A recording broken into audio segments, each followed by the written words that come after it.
Mary, did you see room 412? No, what happened? The Do Not Disturb sign is on the door for 3 days. 3 days? That is not normal. I know. The guest checked in on Monday. Today is Thursday. Did you call the room? Yes, 2 times. No answer. Okay, we need to check. Hotel rules say 24 hours maximum.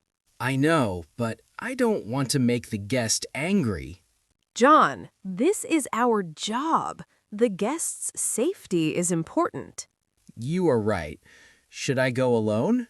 No, we go together. Always 2 people for this situation.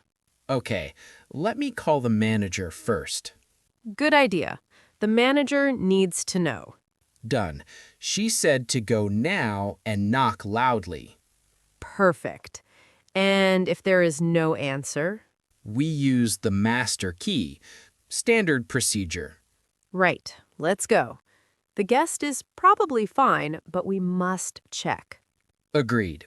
Safety first, always. Always.